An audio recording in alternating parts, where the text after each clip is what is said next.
متحدہ عرب امارات کے صدر شیخ محمد بن زائد ال نہیان کا دورہ پاکستان. وزیر اعظم شہباز شریف اور chief of defence forces field marshal Syed Asim Munir نے نور خان ایئر بیس پر پرتپاک استقبال کیا. مسلح افواج کے چاک چوبند دستے نے معزز مہمان کو گارڈ آف آنر پیش کیا. 21 توپوں کی سلامی بھی دی گئی. شیخ محمد بن زائد ال نہیان سے وفاقی کابینہ کے ارکان کا تعارف کروایا گیا. مصافحہ کیا. UAE کا صدر بننے کے بعد شیخ محمد بن زائد ال نہیان کا پاکستان کا یہ پہلا دورہ ہے. ترجمان دفتر خارجہ کا کہنا ہے دورے کا مقصد دونوں ملکوں کے درمیان برادرانہ تعلقات کو مزید مستحکم کرنا ہے.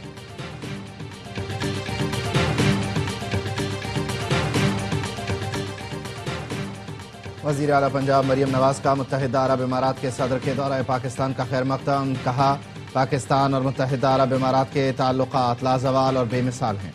UAE کے قابل احترام صدر کا پہلا سرکاری دورہ باعث فخر ہے. انہیں پاک سرزمین پر خوش آمدید کہتے ہیں.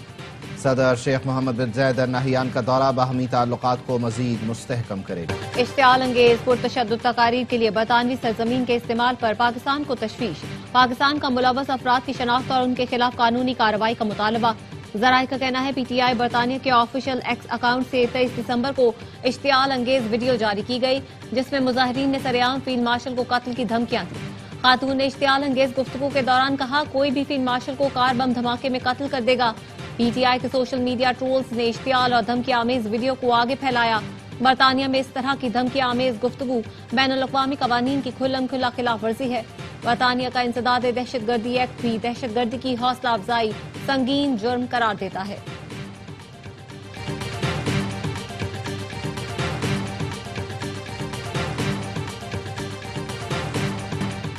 اشتعال انگیزی سیاسی اختلاف نہیں. برطانیہ کو پاکستان کے موقف سے آگاہ کر دیا. چاہتے ہیں برطانیہ ایکشن لے. وزیر مملکت طلال چودھری کا رد عمل. بلال اظہر کیانی نے کہا PTI احتجاج کی آڑ میں اداروں کے خلاف پروپیگنڈا کر رہی ہے. یہ ملک میں انتشار پھیلاتے ہیں اور ریاست پر حملہ کرتے ہیں. امید ہے برطانیہ ایکشن لے گا. بیرسٹر دانیال چودھری نے کہا ملک اور اداروں کے خلاف پروپیگنڈا کیا جا رہا ہے. منظم مہم چلائی جاتی ہے. یہ لوگ پاکستان کو آگ لگانے کی بات کرتے ہیں. 9 مئی کو گلبرگ میں پولیس کی گاڑیاں چلانے کے مقدمے کا تحریری فیصلہ جاری. لاہور کی انسداد دہشت گردی عدالت نے میاں محمود الرشید کو مختلف دفعات کے تحت مجموعی طور پر 33 سال قید اور 6 لاکھ روپے جرمانے کی سزا سنائی. ڈاکٹر یاسمین راشد، عمر سرفراز چیمہ اور اعجاز چودھری کو 10 سال قید کی سزا سنائی گئی. عدالت نے PTI رہنماؤں سمیت 7 ملزمان کو قید، جرم ثابت نہ ہونے پر 23 ملزمان کو بری کر دیا. فیصلے میں لکھا ڈاکٹر یاسمین راشد، اعجاز چودھری اور عمر سرفراز چیمہ کا سازش کی میٹنگ میں موجود ہونا ثابت ہوتا ہے. ملزمان کے خلاف فورینسک رپورٹس بھی پیش کی گئی. پروسیکیوشن اپنا کیس ثابت کرنے میں کامیاب رہی.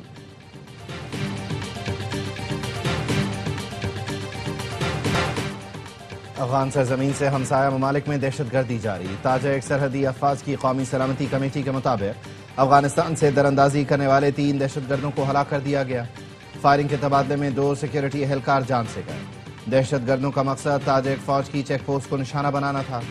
دہشت گردوں سے ملنے والا اسلحہ اور گولہ بارود قبضے میں لے لیا گیا. تاجک حکام کے مطابق افغانستان سے 1 ماہ میں ہونے والا یہ تیسرا حملہ تھا. طالبان حکومت تاجک عوام سے معافی مانگے. طالبان حکومت دہشت گرد تنظیموں سے نمٹنے میں ناکام ثابت ہو رہی ہے. آئندہ افغانستان سے ہونے والی کسی بھی دراندازی کا منہ توڑ جواب دیا جائے گا.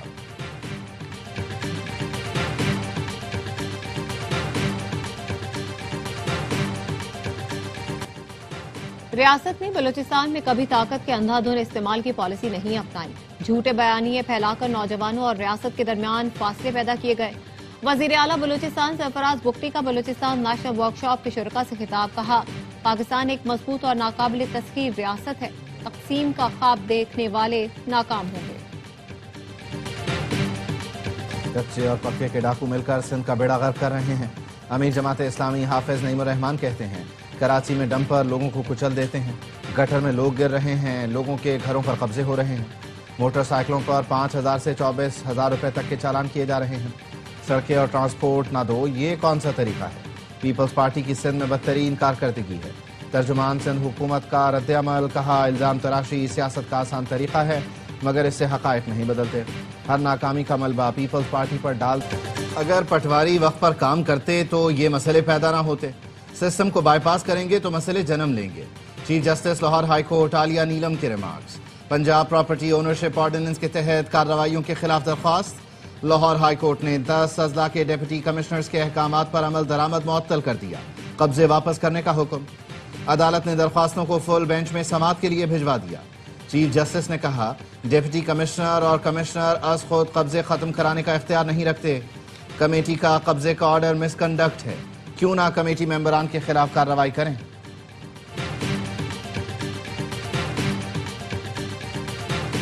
بین الاقوامی اور مقامی مارکیٹوں میں سونے اور چاندی کی قیمتیں تاریخ کی نئی بلند ترین سطح پر پہنچ گئیں۔ پاکستان میں فی تولہ سونے کی قیمت 500 روپے اضافے سے 4,73,362 روپے پر پہنچ گئی۔ عالمی مارکیٹ میں فی اونس سونا مزید $5 مہنگا ہو کر $4,510 کا ہو گیا۔ پاکستان میں فی تولہ چاندی 240 روپے اضافے سے 7,945 روپے کی ہو گئی۔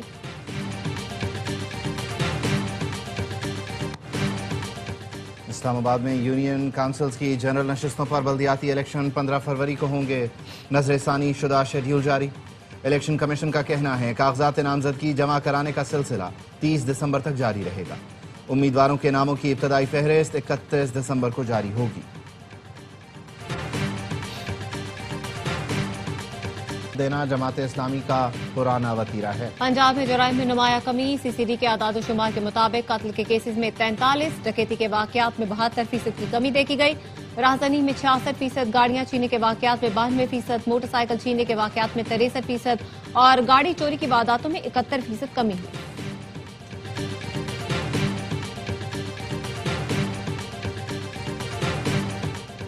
ایس پی ڈیفنس شہر بانو نقوی نے غلط آپریشن کرنے پر پولیس اسٹیشن بلایا اور مریضہ کو رقم واپس کرنے کے لیے دباؤ ڈالا۔ لاہور کے ڈاکٹر علی زین العابدین کا الزام، دعویٰ کیا آنکھ کا آپریشن کرانے والی مریضہ پہلے ہی کلینک آ کر 4 لاکھ روپے لے چکی تھی، جبکہ آپریشن صرف 1.5 لاکھ روپے میں کیا گیا تھا۔ اس کے باوجود شہر بانو نقوی نے رقم دوبارہ دینے کے لیے دباؤ ڈالا۔ ڈاکٹر کا الزام ہے مریضہ پولیس کی زور زبردستی سے اب تک 7.5 لاکھ روپے لے چکی ہے۔